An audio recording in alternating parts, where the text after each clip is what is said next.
Gentlemen, let me ask you something that's been on my mind for quite some time now. Have you ever noticed just how much attention men give to a woman's breasts with their eyes? I mean, it's rather extraordinary when you think about it. But here's what troubles me after more than 25 years working in women's health and intimate medicine. When it comes to actually touching, to being intimate, it so often ends up rushed, a bit clumsy, or barely a minute before moving on to something else entirely. And I must say, that's an enormous missed opportunity. Because here's the truth that many chaps simply don't realize. A woman's breasts aren't just visual. They're deeply sensitive, emotionally meaningful, and for a great many women, when touched with skill, patience, and genuine care, they can be a direct pathway to intense pleasure. And yes, sometimes even orgasm. Now, I know some of you might be thinking, come off it, that's a bit far-fetched. But I assure you, after treating thousands of patients and speaking with countless couples over the years, this is absolutely the case for many women. So today, I'm going to walk you through 9 evidence-based, respectful, and deeply effective ways to touch her breasts so you not only bring her tremendous pleasure, but also build intimacy and trust in your relationship. And I think this matters particularly for those of us who've been around the block a few times. We've got the patience, the emotional intelligence, and frankly, the desire to do things properly. Before we crack on, if you're new here, I'm Dr. Amelia Wright. I've spent over 25 years in clinical practice, specializing in women's health, intimate medicine, and helping couples rediscover connection at every stage of life. I trained at St. Bartholomew's in London, worked across the NHS for donkey's years, and now I dedicate my time to education and helping people like yourselves navigate intimacy with confidence. If you care about your health and your relationships, do hit that subscribe button, give this video a quick like, and pop a comment below telling me where you're watching from today. I absolutely love seeing our community grow. We've got viewers from Manchester to Melbourne, from Lagos to Los Angeles. It's rather wonderful, actually. Right then, let's get stuck in. Now, here's the myth I want to bust straight away, and it's one I encounter constantly. Most men believe breasts are primarily for visual attraction, that women don't really feel much there, that it's more for your benefit than hers. Well, I'm sorry to say, but that couldn't be further from the truth. The breast, especially the nipple and areola complex, is absolutely loaded with nerve endings. We're talking about one of the most sensitive areas of the female body. For some women, stimulation there alone can send waves of arousal through their entire body. For others, it's more about the emotional connection, the feeling of being truly held and cherished and seen by their partner. And here's what I want you to understand, because this came up in my clinic just last week. Not every woman responds the same way. I had a lovely gentleman from Bristol write to me saying his wife doesn't particularly enjoy breast touch at all, and he was worried something was wrong. Nothing's wrong. Women are wonderfully varied. Some adore it, some are indifferent, and some find it uncomfortable or even ticklish. Your job isn't to assume. Your job is to discover what works for your particular partner. And that discovery process, gentlemen, can be rather exciting in itself. When you learn to approach this with patience, respect, and just a bit of technique, it's no longer about just touching her chest. It becomes an entire experience that can unlock deeper intimacy than you might think possible, especially for those of us in long-term relationships who might feel things have become a touch predictable. Now, I'm not giving you random advice from some glossy magazine. I've worked with thousands of men and couples over the past quarter century.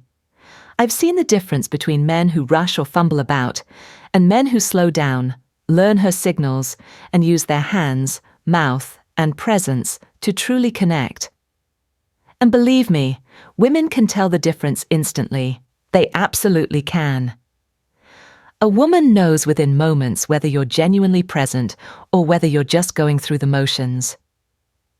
So let's dive into the 9 steps that can transform breast touch from an awkward afterthought into a confident, connected source of pleasure for you both. The first thing I want to discuss is starting with consent and curiosity. Now, I know some of you might roll your eyes at this and think it's a bit of modern nonsense. But hear me out, because nothing is more arousing than safety and trust. Absolutely nothing.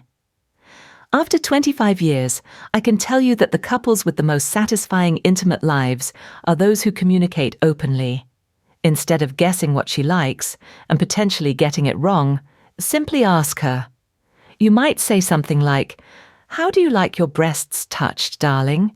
Softer, firmer, with my hands, my mouth?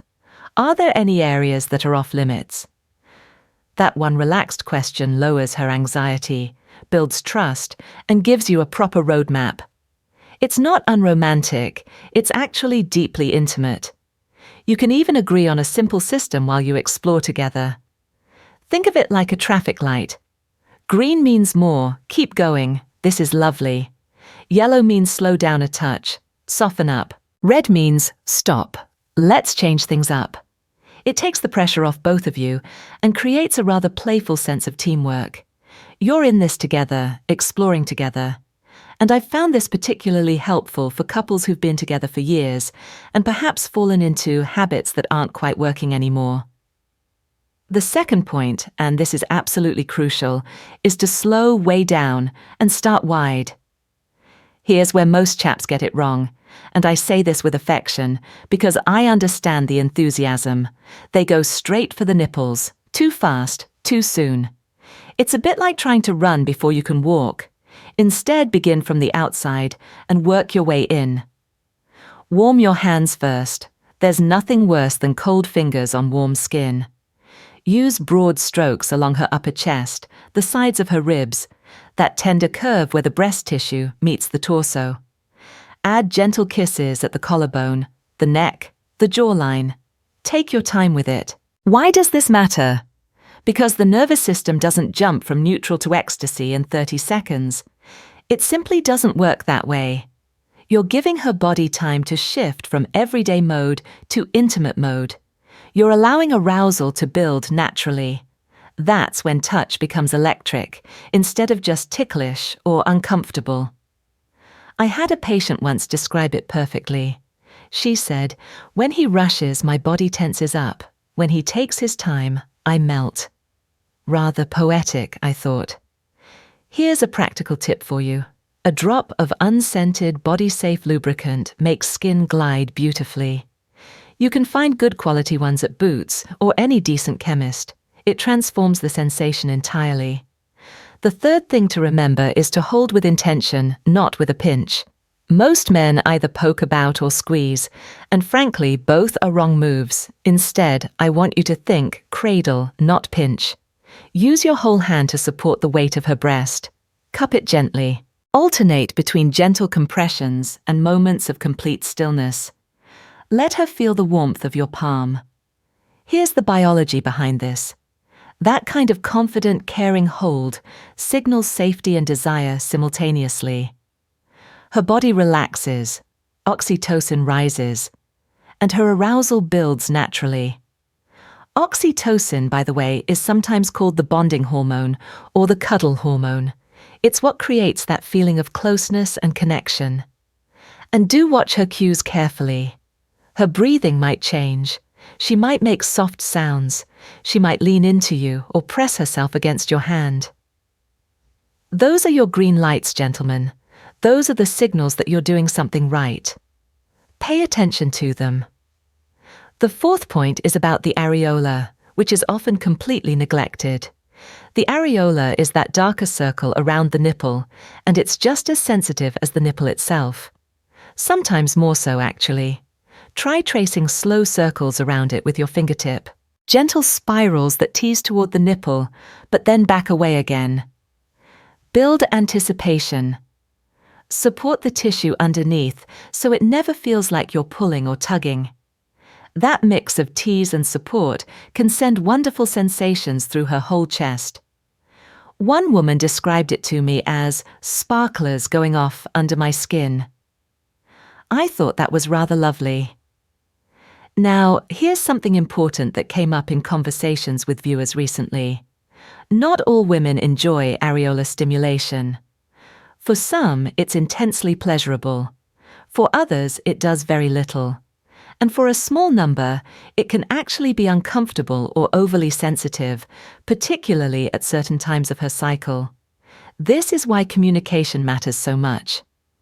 Ask her, watch her responses, let her guide you. Fifth, and this is one of my favorite analogies, think of the nipple like a dimmer switch, not a light switch. You don't just flip it on at full intensity. The nipple is powerful, incredibly sensitive, but you need to treat it with respect. Start with feather-light strokes, barely there touches. If she responds well and wants more, you can gradually roll it gently between your thumb and finger. Try a gentle press and release. What you want to avoid at all costs is sharp tugs or abrupt movements. Those can be genuinely painful, not sexy at all. And do remember, a touch of lubricant prevents friction on that delicate skin. Build gradually, always checking in with her. Is this nice? Would you like it softer, firmer? These questions aren't interruptions to intimacy. They're part of it. Sixth, let's talk about using your mouth thoughtfully. If she enjoys oral stimulation on her breasts, and many women absolutely do, there's an art to it. Begin with warm breath across her skin. Let her feel the anticipation. Then trace slow, gentle licks around the areola before even touching the nipple. Take your time with it. Gentle suction can feel absolutely amazing for many women.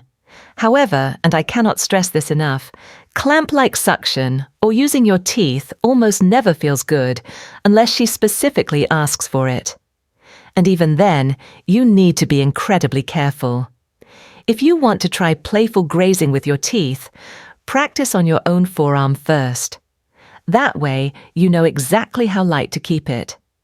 You'd be surprised how intense even light pressure can feel on sensitive breast tissue. Seventh, let words and breath amplify your touch. Touch alone is powerful, certainly, but words and breath can deepen the experience tremendously. Quiet, genuine compliments go a long way. Tell her she's beautiful. Tell her how much you enjoy touching her. Use a low, calm voice. Short, gentle questions like, more like this, or is this good? Keep them simple. Try to match her breathing as well. When you exhale slowly, it relaxes both of you.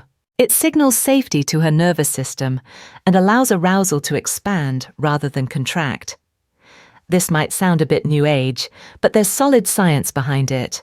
Synchronized breathing between partners has been shown to increase feelings of connection and intimacy. And here's something for you gentlemen who perhaps aren't natural talkers in intimate moments. You don't need to deliver a speech. A simple "you're lovely" or "I love being close to you" is more than enough. Authenticity matters far more than eloquence. Eighth, consider pairing breast play with what actually helps her reach climax. Now, here's an honest truth that surveys consistently show. Most women climax most reliably with consistent clitoral stimulation. That's simply the anatomy of it. However, when breast play is combined with that, it can amplify pleasure dramatically.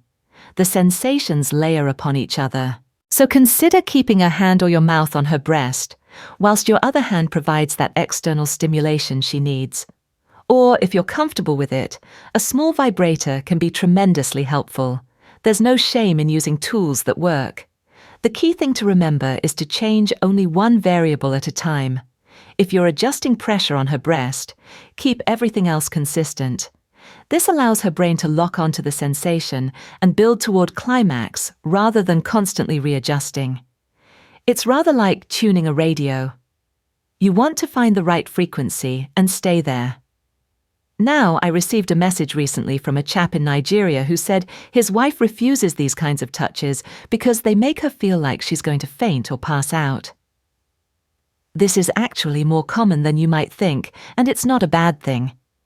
It means she's experiencing very intense sensations, possibly more than she's comfortable with. The solution isn't to push through. It's to back off, go gentler, and perhaps explore these feelings together gradually over time. Some women need to learn to relax into intense pleasure. It can feel overwhelming at first, particularly for those who aren't used to it. Ninth, and finally, temperature and additional tools should only be introduced with enthusiastic consent. For those of you who are feeling a bit more adventurous, a cool fingertip followed by a warm palm or breath across the nipple can create wonderful contrast that heightens sensitivity. Some couples enjoy ice cubes, though do be careful not to leave them in one place too long. If you explore toys together, choose high-quality adjustable devices from reputable sources. Start on the lowest setting, keep sessions short initially, and always stop immediately if there's any discomfort, numbness, or if the skin starts to look pale or blanched. Safety first, always. And I must add, skip temperature play and toys entirely if there's pregnancy, any breast sensitivity from hormonal changes, injuries, or any medical issues whatsoever. When in doubt, leave it out. So here's your simple action plan to take away from today. Talk first, always. Consent and curiosity aren't just nice to have, they're essential. Start wide and then move closer to the sensitive areas. Let arousal build naturally rather than rushing. Use intention, not impatience. Support and cradle, don't grab or pinch. Read her cues constantly. Her breathing, her sounds, her body language will tell you everything you need to know. Layer sensations thoughtfully. Hands, mouth, words, and pair with what actually brings her to climax. And afterwards, please don't just roll away and go to sleep. Hold her. Breathe with her. Let everything settle gently. Many women have told me over the years that this decompression time, this afterglow, is actually the most satisfying part of the whole experience. It's when she feels most cherished, most connected to you. I want to remind you all of something rather important. You don't have to be perfect at this. This isn't about memorizing fancy techniques or following steps like a recipe. It's about being present, paying attention, letting her body teach you what works for her specifically. Some days she may absolutely love what you're doing. Other days she might not be in the mood at all, and that's completely normal. Respect that, and she'll trust you even more the next time. And for those of you in long-term relationships, perhaps married for decades, don't assume you know everything about your partner's body. Bodies change over time. What she enjoyed at 40 might be different at 60. Menopause can change sensitivity dramatically. Keep exploring, keep asking, keep being curious about each other. I also want to address something that came up in feedback recently. Some of you have asked, what about men's pleasure? Why is it always about pleasing the woman? And it's a fair point, actually. Intimacy should absolutely be reciprocal. But here's my perspective after all these years. When you focus on her pleasure, when you make her feel genuinely desired and satisfied, it transforms the entire dynamic of your intimate life. She becomes more engaged, more enthusiastic, more interested in your pleasure as well. It creates a positive cycle rather than a transactional one. But yes, I do hear you, and perhaps we'll do a video about men's pleasure in the future. So gentlemen, this is how you stop breast touch from being a quick afterthought and transform it into a deeply intimate, arousing experience that makes her feel safe, desired, and fully alive in your hands. This is the kind of intimacy that builds over time, that deepens your connection, that makes your relationships stronger. And here's something I believe firmly. Age does not limit intimacy. If anything, maturity gives you the patience, the emotional intelligence, and the confidence to do this better than younger men ever could. You've got experience on your side. You've got the wisdom to know that rushing gets you nowhere. You've got the security in yourself to ask questions and learn. Those are tremendous advantages. So start slow. Be intentional. Be curious. And you'll not only give her more pleasure, you'll also deepen your bond as a couple. You'll rediscover each other, even after all these years. If this has been helpful for you today, do give the video a like, subscribe to the channel if you haven't already, and share it with a friend who might benefit from a bit of encouragement in this area. We're all learning together, after all. Tell me in the comments, which of these tips are you going to try first? I genuinely love to know. And if you've got questions, pop them below as well. I read through as many as I can. This is Dr. Amelia Wright, reminding you that your best years of intimacy, confidence, and connection are absolutely still ahead of you. Don't let anyone tell you otherwise. Age brings wisdom, and wisdom brings better loving. Stay well, stay kind to each other, and I'll see you in the next video. Cheerio for now.